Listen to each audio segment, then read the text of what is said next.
Hello viewers, welcome to another episode of the Rugby Wire. Here we talk everything about the local game in Zimbabwe. From administrators, former players, match officials, the noisemakers, you hear them mostly on social media, we also talk about them. Today we've got an exciting guest. He's the general manager of the Zimbabwe Sables team, Takunda Julius Chifokoyo. Most people in the rugby circles, you know him as TJ. TJ, welcome to the show. Thank you, Brian. Thank you for having me. It's an absolute pleasure. It's a pleasure having you on the show. TJ, before we talk about the qualification, the viewers would like to really know who's TJ Chifokoyo. It's a broad one, but I guess I could share a little bit about me as part of my journey in sport and rugby. I'm just been blessed to have encountered this sport when I was 11 years old when I was at Diggerfold in Marondera. That's where I was introduced to rugby. I'd never played it before. Had a chance to participate in the trials when I was in grade 7. So my first time making Zimbabwe was in grade 7. So I made Zimbabwe rugby in grade 7. Wow. And then that got me a bit of. It wasn't really a scholarship at the time, but it got me the notice to get a place at Prince Edward. So I ended up as a PE boy, and then played rugby there as well. Where in my later years, my last 2 years of school in lower 6 and upper 6, we played together with Coach Pete Bernardi. And then also we played Zimbabwe together at that time in 1999. So had a great team at Prince Edward, undefeated in the country, and only took one loss in South Africa. So I've always been part of this rugby journey, and it's excited me. So that was at least in the schooling part. Went to the US as well, played some rugby in America in New Hampshire and Boston area, in Virginia as well, for the Norfolk Blues. And then when I decided to come back home in 2010, I was also identified this side. So gave me another opportunity to represent Zimbabwe. So I got my first Sables cap at 31. Late bloomer? Yeah, late bloomer for Sables for sure. But it was a good experience for me. I never thought I would be able to do that, but obviously it carries an immense amount of pride to be selected to play and represent for your nation. So that's something that has always been a point that I've always felt is something that I strive to do in sport, is to be the best that I could be, and then what better way when you're recognized for it. So it's something that I really cherish. And then of course, I mean, that was an opportunity that was given to me by Brendan Dawson. That was his team at the time, and we participated in the Africa Cup in 2012. And that was also a fantastic experience, winning that. And so I always knew that I wanted to give back to rugby. So I went back to the US and came back in 2018, around in 2019, and was able to slip back into rugby, but on the other side of the ball now. And so it's been a really good journey for me, being able to give back to the sport that I love. And really, this is my passion. That's why I'm talking only about the rugby, Brian. Is that it is a definite passion of mine. I really do love the sport, and I love the Sables. I'm not going to lie to you. I love being part of Zimbabwe rugby. Your father is a former great in a different sporting code in soccer, Julius Chifokoyo, a great administrator of the game. Yes. How was it growing up in a household of a father who was also involved in sports? You know what? I actually think that played a huge part. So I'm glad you brought that up. My dad, he introduced us to a world that was only on television at the time or in the newspapers. And so I remember going to watch practices when Caps was playing with all the greats, Joel Shambo, Sheki Tauro, Friday Piri. Those guys were people that I used to see almost on a daily basis. I was at their training sessions at Railton. I was at matches in Guadzura. There used to be a magazine called Parade. I remember before I went to school, to grade 1, being in Parade, and they were saying, "Is this Caps United's lucky charm?" Every time you see them, they seem to be doing something. And it was a great period, of course, where Caps were winning every trophy, it seemed. when they were the Cup Kings. So it was good. It was a good experience for me, and I'm appreciating it more now of what my father was doing then as an administrator. A lot of what goes on into our sports that's behind the scenes is not really apparent to the fans or even the players, but it's what keeps the machine going, and it's what we are all excited about at the end of the day. So I draw a lot from those experiences of what I saw as a child, even as I'm allowed to be given this platform here where I can also impart what I've learned in rugby and better the sport, the little part that I can play. Your father was an administrator, and you have taken up the administration role in rugby. Did he give you any notes when you took up the Sables job as the manager initially, now general manager? He still is. I call on him all the time, all the time. I tell him what we're doing, some of the challenges that we're facing, so we can deliberate about how to overcome certain things. And then also just for us to appreciate where we are. You know, the here, the now, the present is actually where it's most important. So we put our resources, our time, our energy into the present, and then the future generations are the ones that will benefit from the work that we're doing now. So a lot of what I'm doing is possibly an extension of what my dad was doing in soccer. It's just now happening in rugby, but just maybe with a tweak here or there of what I see. And what I know that rugby is needing at the moment. You mentioned earlier on you played for Tigers and you're part of that golden generation. How has it been coached by a former Tiger, the late Ian Robertson? He played also for the Springboks. Yeah. Raymond also played for the Springboks. Yeah. What did you learn as a young boy at Prince Edward and being part of that golden generation? I cannot understate this. I mean, it was an amazing experience, to be honest. What Ian Robertson imparted on not just on me, but even just all of us who went through that program. You know, we can go to Coach Sean D'Souza, to Costadina, Pete Bernardi, so many more. Tonderai Chavanga, the list just is so long. But he instilled a sense of pride in the work that you do when you go out there. So, you know, he made us personally accountable. And I think at the time, you know, if you're talking in the 90s, not many schoolboy rugby players were thinking about rugby from that perspective of how can I be dominant on the field and in what ways, being the best version of yourself. And that's all that you needed to be, is just to be the best version of yourself. So, you know, I remember him even giving us a book, a Kitch Christie book, all of us who were in that Tigers pool for 1998, 99. And it talked about the journey, the South Africa rugby journey, Kitch Christie coaching the Springboks in 95.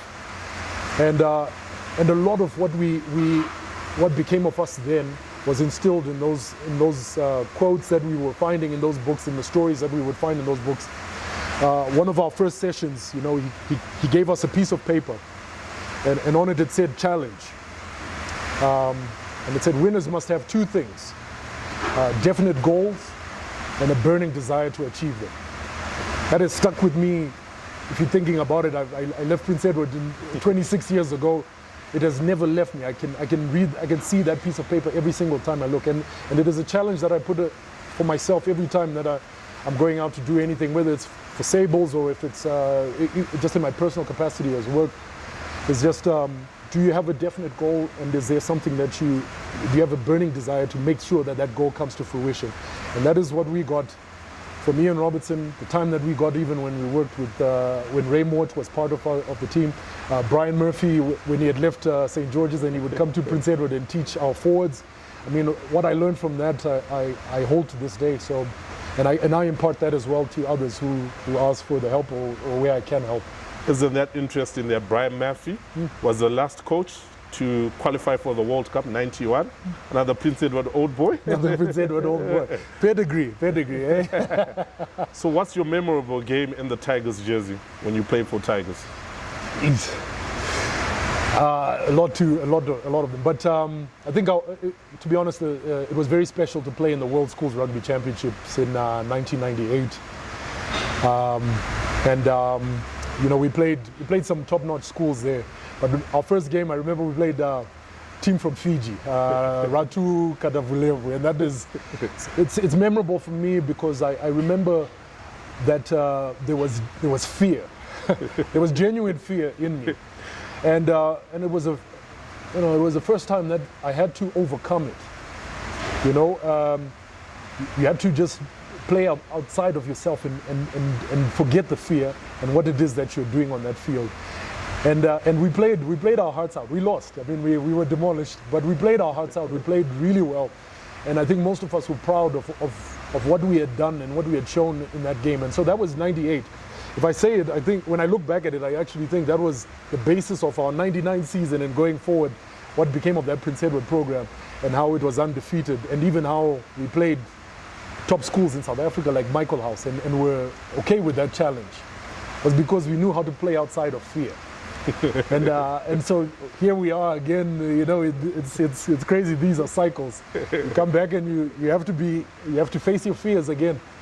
So it was a good test then. Yeah. Well, comparing with schoolboy then when you played, and now, what do you think has changed or what has improved?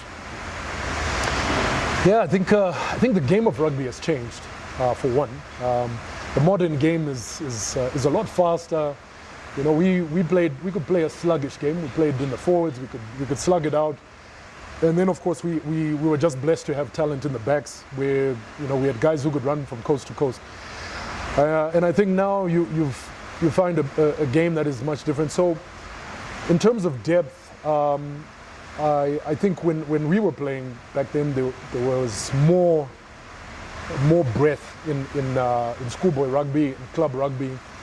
I remember when I was in primary school, even going to the Marondera Sports Club to watch Marondera playing Tora Shanga. I mean, so it was that broad. Those country clubs had teams that played consistently. Odzi played, all those places that we don't even see rugby anymore. And so rugby has definitely become more concentrated over the last 3 decades to just a few spots, and it's definitely something that I would love to see it broaden again, go throughout the country, spread it out again, because one thing that we have in Zimbabwe is a lot of talent. We're not short of talent at all. What we just need to have are systems in place to nurture that talent. We have to develop certain areas so that we can catch that talent early enough and develop it, and that's what I would love to see. If we get more of that, we're going to be excited about watching schoolboy rugby, no matter who's playing.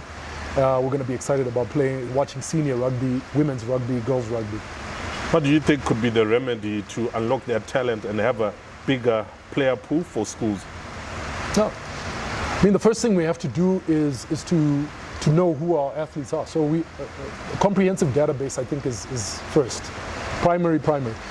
If you can identify your players and identify the talent, then you can put them on pathways. So the next thing then is then we're just going levels down. So what are the pathways that we have at age grade levels?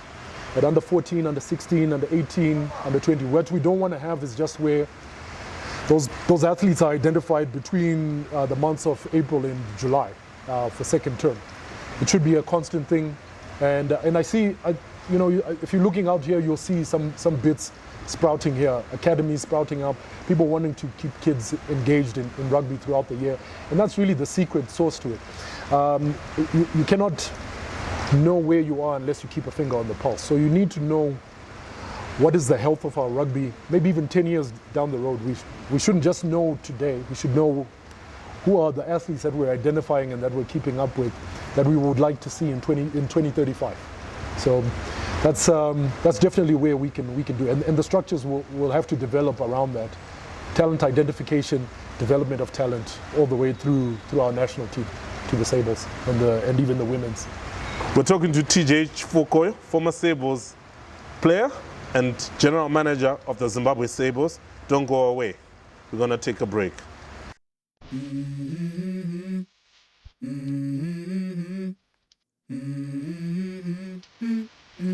Let's go.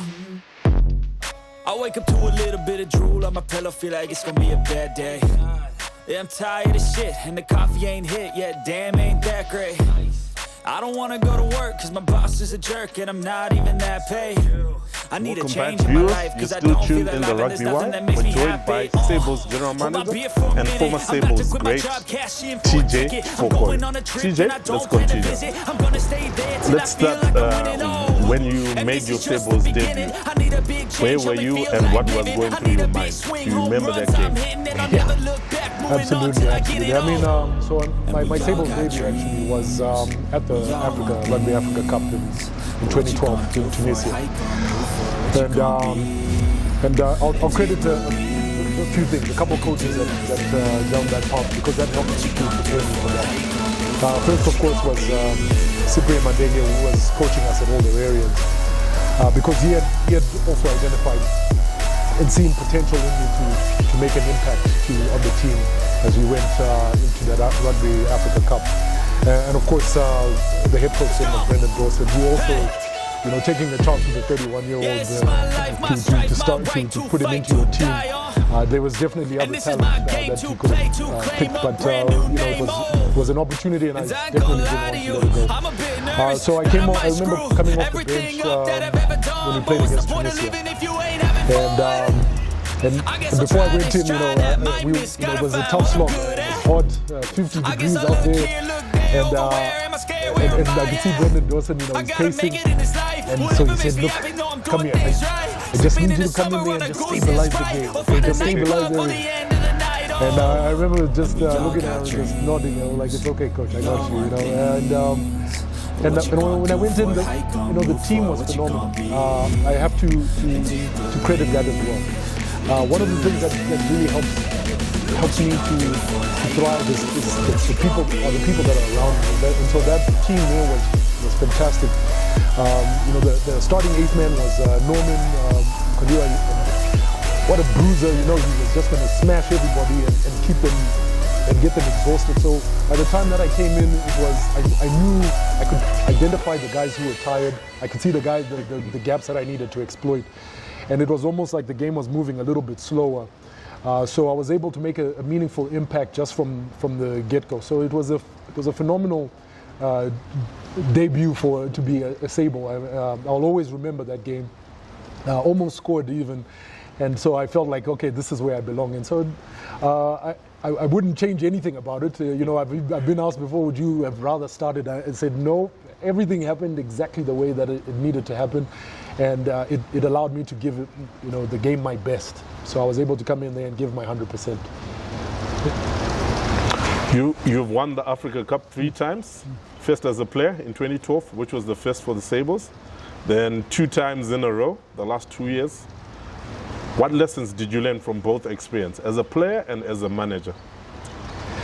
Yeah, it's a great question, Brian. I think one of the things that you get to appreciate on the administration side is what it takes to accomplish the tasks as a player, and I think that's one of the benefits of having been on both sides as a player and as an administrator, because it's so easy as an administrator to just set goals and targets for players. This is what you should do. This is what we expect of you. But if you can make it more realistic, then goals are attainable. And I think that is one of the things that makes people want to accomplish more, is because you're achieving those goals. You're striking them off a list, and you're progressing. So it's critical that we set realistic goals, accomplish those realistic goals as we build a program towards something. So that is one of the things that I saw over the last 2 years on the administration side. A great technical team setting goals for the team, for the players themselves. We have a phenomenal group of players again, which is kind of like, as I was alluding to with the 2012 team. You have incredibly professional players. You also have young players who want to reach that level. And it's, the adage is that iron sharpens iron, and we're seeing a lot of that. High quality players making other players high quality as well, which then makes the administration very easy. So it's come full circle, but it's working, and I think that's the way we make it work. When you decided to retire, can you please explain what made you retire earlier on? Sunday mornings were hard. Couldn't get out of bed, man. Yeah, no, you know, it's actually saying, so you know, as I was saying, the modern game is so different now. The players have to know how to take care of themselves. The body has to be taken care of exceptionally well. So I didn't do any of that, Brian. I played rugby every year since 1992 until 2019. I never took a year off. So one time then in 2020 during COVID and nothing was happening, I said, oh, this is what it feels like to have nothing going on and the body is not hurting, there's no pain. So that was a good enough decision for me. I thought, now how can I be a better contributor to rugby? And I found that it was there were more opportunities for me to contribute to the sport on the administration side rather than as a player. So it was a good time. It was a good time to break. I'd also won a league championship with all the Rarians. I said, there's nothing else that I need to do here. I've accomplished what I think I can accomplish as a rugby player, and that was good for me. Which rival players which you ended up becoming close friends with in the local game in Zimbabwe? All of them. All of them. I mean, I'll talk, Harare Sports Club, man, we would have some epic battles with Harare Sports Club, but I mean, all the guys there are top friends, and that's the beauty of rugby, isn't it? The camaraderie. It doesn't matter where you can be fierce rivals on the field, but you have a drink afterwards together, and you become lifelong friends. So, you know, from old Georgians, Fortune Chipendo was a rival. You know, we used to go have some battles there. Fort Bertel. Yeah, we had Fort battles. Jacques Letao, we had battles. You know, but good battles. And here, of course, at Harare Sports Club, that scrum at Harare Sports Club was always intense, and you'd see Denford lining up on the other side. You just said, man, it's going to be a long day. And Danny Hondo in the back line too. You know, Danny and I, we played since we were in school, so we've been friends since then. But if we play on opposite side, we want to murder each other. But it's a good friend, a good friend. And so I love that about rugby. All of the rivals that I've had here in Zimbabwe, I don't have a single enemy in rugby, I can tell you that. Everybody's, if we competed on the field, we left it on the field. And off the field, we found ways that we can work together and be good friends outside of rugby. What philosophies did you pick up during your playing days, which you have used as now general manager? Well, I think the first are those lessons from the time with Ian Robertson, just from that first piece of paper. That's been a mantra that I've been able to apply in different facets of my life, whether it's in rugby or even just in professional careers. You know, when I was a financial advisor and stockbroker when I was in the US, it helped me to focus on the task at hand. Always having the goals in your back pocket and then focus on the task. But you know, I've also been able to apply some life lessons from the people that I've met through rugby, Brian. So not just with the hard work that you have to put in, like, you know, that sport teaches you. Put the work in and you'll get the results. But you also need to have a good support system, and those are some of the relationships that I've had the pleasure of having. So I will never not talk about the greatness of someone like Lindsay Earle, at the Sables Trust chairperson, who takes the time to know you better as a person, takes the time to know you better and your needs outside of the sport, and then how do we apply that towards what we're doing. So these are strong lessons that I've learned, that, you know, it's a whole different game from when you're a player to when you're an administrator. What you have to be aware of in terms of the sensitivities to certain things, budgets, people, the lives of people, parent bodies, governing bodies. So all of that comes into play.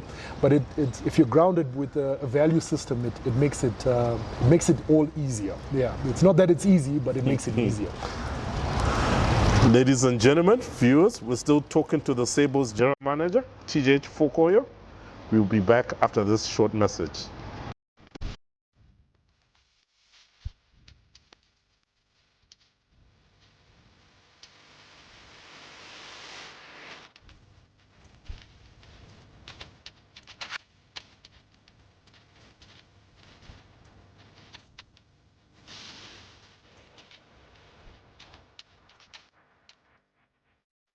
Welcome back to the show. It's still the Rugby Wire. Don't forget to like our social media pages, TikTok, X, which is formerly Twitter, Facebook, Rugby Wire ZW.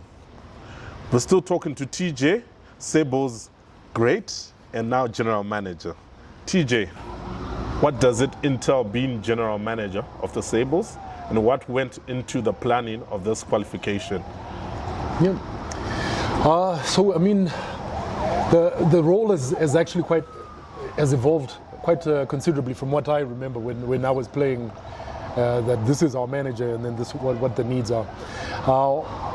It really is much a people management role, but it's also has broadened to where when you're looking at the team and the relationships with the ZRU, with Rugby Africa, with World Rugby, all of that is kind of intertwined. So you're kind of a catch-all in that sense. So you're going to we give direction to the team based on what it is that we're looking to accomplish, based on what World Rugby has set forth for us, what Rugby Africa has done. So like in the case of our Rugby Africa Cup, so we interpret all those terms of participation, and then we plan around it. So our budgets, work with the Sables Trust, work with the Zimbabwe Rugby Union to ensure that we're fundraising, we're making money, we've got enough money to fund the campaigns, and then also now we've got to interact and engage our players. Over 60% of our team plays outside of Zimbabwe.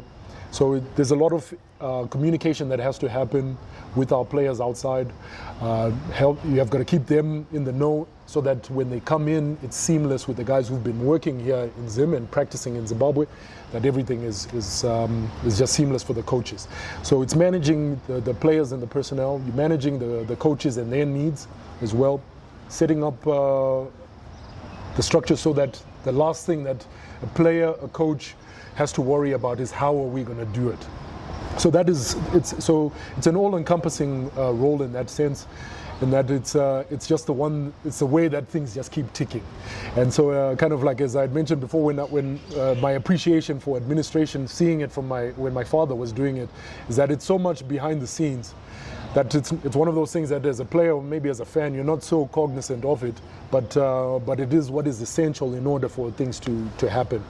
So the planning for the 2025 Rugby Africa Cup edition was, we started it pretty much as soon as we were done winning the 2024 edition. We knew that we didn't have time to think about it. Qualification was at stake. And so that is where we worked together with ZRU to set up our tour to Dubai, to Korea, get some games under the belt, test some new players, also see who's available and who we can play when we're facing stiff competition. That was a great tour for us to see where we stand. Great wins, of course, against the UAE and South Korea, but it also allowed us to come back and prepare for Rugby Africa Cup with intent. So a lot of planning went into place from January. So from the moment that the new year started, after we had finished the tour to Korea, the fundraising went into overdrive, planning of how do we want to implement. So we knew we were going to have a hard task in Uganda. So we needed to make sure that we had the best team possible. So that was one of the things that we made as a primary goal, is let's make sure that we have the right personnel. So the fundraising went hand in hand with that, talking to the coaches, who do they need, and who can we secure for this tie. We've also got a great guy in Kise Chirengende who just seems to be in everything that's rugby related. So he's able to piece all of these things together and avail players that we need. So this is obviously an ecosystem that is working, but it needs all of those moving parts and that team mentality again. So a lot of preparation that went into that and a lot of planning. And how do you manage communication between the Sables Trust, the team, and the technical team? It's constant. It's constant. We have to talk all the time. Otherwise, one hand is not speaking to the other. So I think when the goals when there's alignment with your goals, tasks are a lot easier to accomplish. So that's where it has been a godsend really to have a team like what we have with the Sables Trust. They are an absolutely phenomenal machine when they're working. So we can sit down, we map out a plan for the year, for the goals that we would like to accomplish, and then we go at it. So lots of WhatsApp, lots of emails, lots of phone calls, lots of in-person meetings. So we keep the communication channels really, really open, so that there's nothing that is a mystery to us. And then we can also react and respond quicker to situations and problems that may arise, just because the communication is quite robust. This past tournament, Ian Pryor was the player of the tournament, and his educated book took us over the line. Getting him was a coup. Who was behind approaching him, and how did you get him? It's no easy task, eh? But Ian has been a phenomenal addition. Total class act in every sense of the word. He's a consummate professional as a player. He's already a team leader, and I know that there were attempts even from before, from when Brendan Dawson was with the team, so from the previous campaign with Jason Moritz and Brendan Dawson, the 2022 campaign, to get the best players. So Ian Pryor was one of them that they had earmarked. And it just so happened that stars aligned for 2024 and 2025, where Ian was now able to do so. Obviously coming off his professional career, he's had a stellar professional career in Australia. And he was scaling back, so it actually was just an alignment of stars. Everything kind of worked out for us. Similarly, what we got with Kyle Godwin, with him being able to join us in Korea and Dubai last year, really an alignment of stars. So we hope for more of those things, so that we can bring pedigree in. But we're thankful to God for what transpired in order for us to be able to get Ian. Pryor has won Super Rugby, and what role has he given to this Sables generation? I think we'll be able to measure it in future generations, but I can tell you right now, just from the experience in sport and in rugby, and I think I chatted a little bit about it, is that the present is what is important, but you'll see it in future generations. The impact of Ian and on the younger players is it's tangible. You can see it, you can feel it. Guys are just coming up, and they'll come up and they want to play at that level as well, which is fantastic. I mean, you just think about it, that here are youngsters underneath a Super Rugby player, and they feel like they belong on a field with a Super Rugby player, and that's what we want. We don't want to go into anything that we're going into in 2026 feeling inferior. So that's where the elite level players are critical. That's where our Blythe Murphys area is critical. Tapio Mafura, Ian Pryor, those guys are coming in and show, Klopas Kundion. I mean, I'm just excited about just what we have on our plate.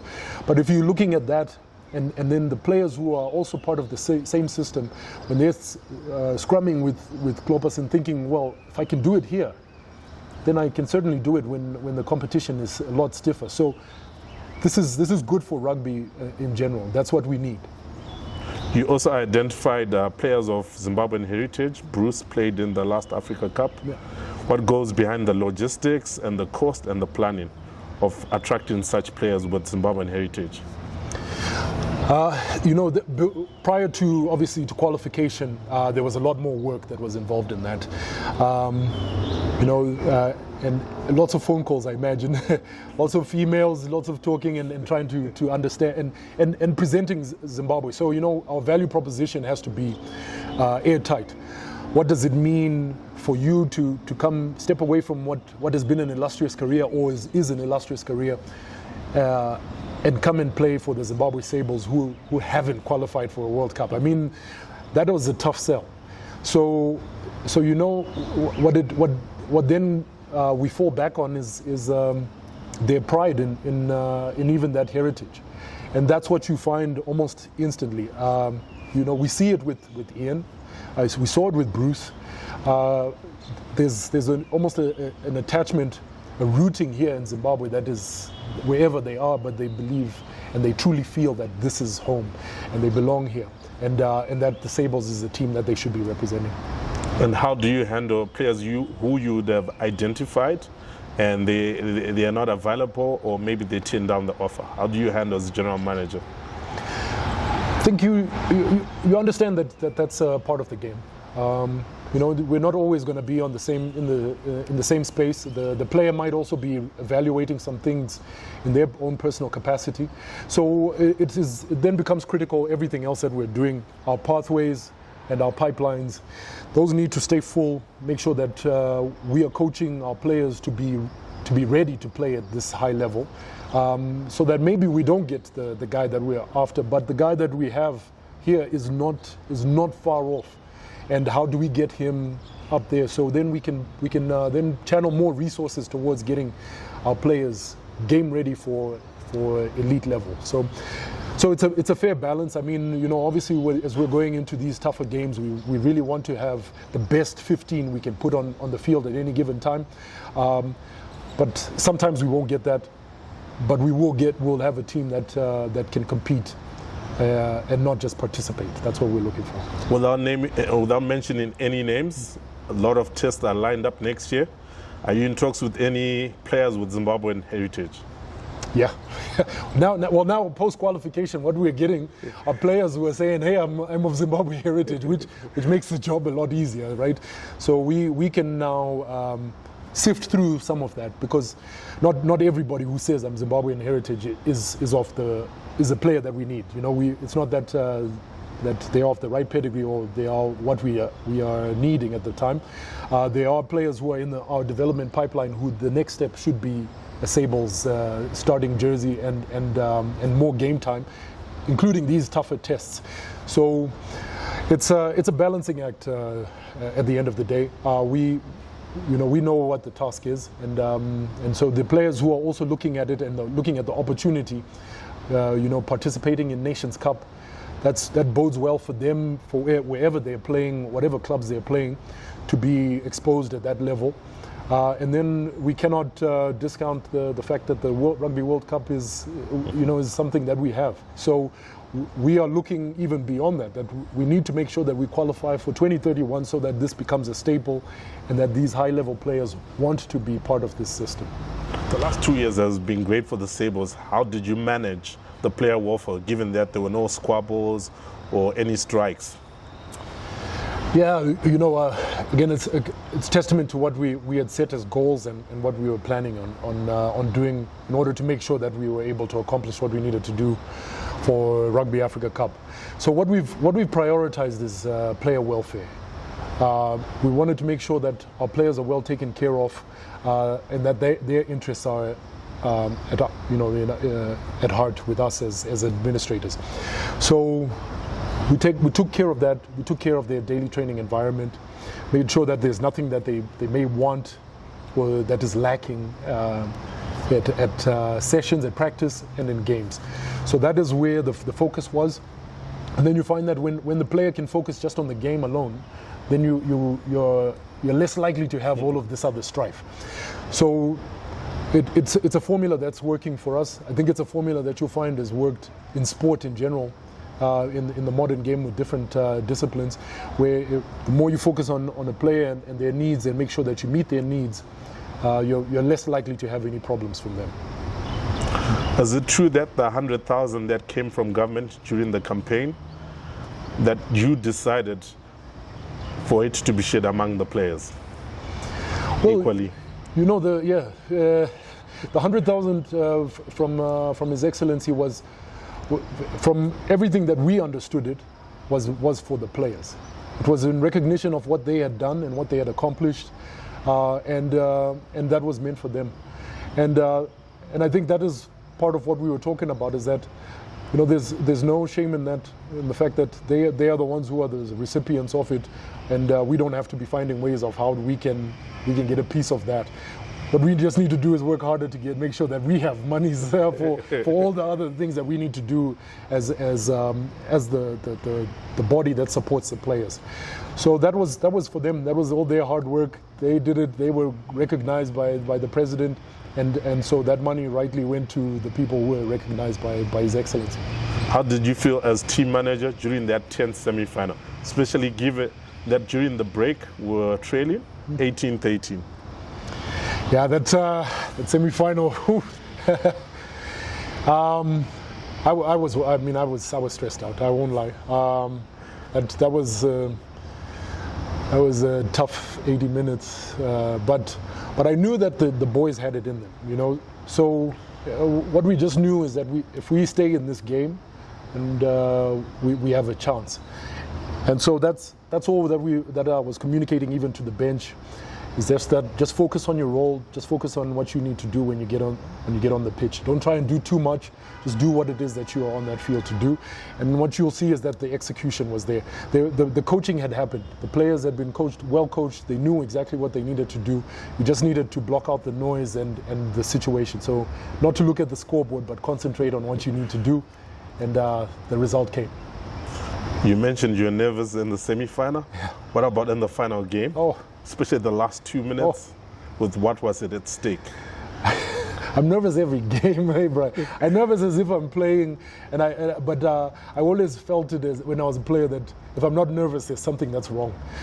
So even still on the administration side, I feel good when I'm nervous because it means that I'm present. Those final 2 minutes, you know, as harrowing as they were, I remember when they were going for their penalty kick. And before the game had started, I had been looking at the flags and seeing that it was quite a strong breeze coming across. And I knew that the kicker had a big boot because we had seen him kicking, but towards the other posts before the game started. So when he was now kicking into the wind, I turned around. I even said to the guys, I said, he's not going to make it, you know. But inside I was like, please don't make it. And you know, he missed just by a whisker. But it was our day. It was our day. And I remember even having a conversation earlier that day with Lindsay, just telling her, I said, I've looked at this, I've thought of this outcome 1,000 ways, and all of it has us winning it. We had the right personnel. We were in good shape.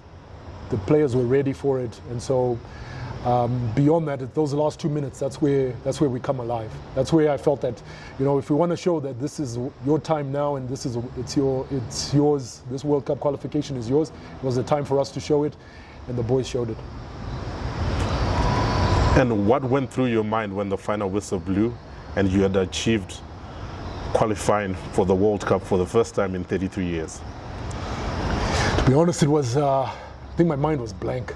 I don't think I could think of anything. You know, I've tried to piece the times going through it. I can see the last scrum. I can see Tyron Fagan looking up at the ref to say that it's not me who did it, right? Who collapsed it, but and it wasn't him. And you know, we had talked about even just how they were scrumming earlier. We had seen that there was a slight nuance in how their prop binds and has a full extension when he steps back, which would allow him to slip. So it was important that we hold our integrity. And Fagan is a phenomenal scrummager. So I can see that last part.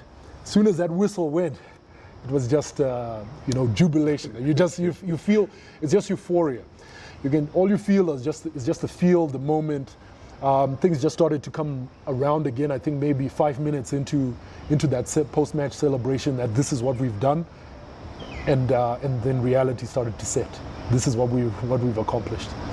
What was the feeling to meet His Excellency, the President, after qualifying? Well, you know, we've had the pleasure of meeting His Excellency 3 times in 10 months. You know, and it gets better every single time. So. After qualification, you know, I think it was just a cherry on top. What a beautiful feeling to be recognized for, you know, by your nation's leader, but for the work that you've done on behalf of your countrymen. I don't think there's a greater honor than being recognized in such a manner. So, you know, every single one of the players cherishes that opportunity. You know, we had some of our players who had already gone back to South Africa, who flew back in just to meet the president. They said, you know, this is a once-in-a-lifetime opportunity, potentially, you know. You never know when you'll get another chance to be recognized for the hard work. So it truly is a blessing, and hopefully we get to see him many more times through the accomplishments of this rugby program. All right. There's chat about rewarding players that took us to Australia. What's your take as general manager? Well, I think ultimately what we are looking and focusing on doing is taking the best team that we have available and playing with the best team that we have available when we go to the World Cup. So the recognition for what we have accomplished has happened, you know. So it's not necessarily to say that even for myself as a manager, right? If my skill set is lacking for what we need in the World Cup, then it has to be somebody who has the right skill set, who's going to be the manager at the World Cup. So it would be possibly quite myopic of us to think of it that because I got the team here, I'm the one who should be there. It's a whole different level. So if your skill set doesn't come up to match that level, it's fine too. And you can be content with that as a player, that I was part of the team, the special group that got us here. I just didn't have the skill set to get us to participate in that next level, or to be a part of it in the next level. But then we can also find areas where we can still be participants and help national team rugby as well. So I think in short, you know, that would be it. It's a team sport for all of us, the entire nation, and all of us in the rugby fraternity. Any final words to Sables fans, sponsors, and everyone who made this qualification possible? Well, yeah, I'd like to thank first of all our sponsors that helped us get here. You know, that unwavering support from Nedbank, if I can name, from Nedbank. Nedbank has been phenomenal with their support of rugby in Zimbabwe, but with us at the Sables. You know, everybody who came in, RK Fuels, etc. But they really emphasized their support, and that's what it's going to take in order for us to get to the next level and to be adequately prepared for the next level. We have to galvanize as Zimbabwe, not just as the Zimbabwe corporate or government. We have to galvanize as the total populace of Zimbabwe and say we are behind the Sables and this is what we're going to do to support them. It's such a lofty goal, Brian. We make no bones of it. The fundraising has to be on steroids. The player identification, those pathways, those also have to be on steroids. We just have no room for error. We are such minnows in this. We can conceivably go to the World Cup as the lowest ranked team there at the World Cup, and we just have to find a way to make sure that ranking has got nothing to do with the output that we have on the field. We are looking to be competitive out there, and the way that we can be competitive is to best help our athletes and our coaching staff and give them what they need. So I implore Zimbabwe, please. The next 2 years are going to take a great effort, but let's all come together. Let's make this happen. It's going to be a phenomenal experience. So let's do it. Takunda, Julius, thanks for joining us on the Rugby Wire. Thank you. Hopefully we'll see you soon. Yes, you will. Thank you for tuning into the Rugby Wire. We're chatting to the Sables General Manager, TJ Chifokoyo. I hope you enjoyed the show. Don't forget to like our social media page, Rugby Wire ZW, on TikTok, X, formerly Twitter, Instagram, Facebook, and I'm your host, Brian Matamba. I hope you enjoyed the show. Goodbye.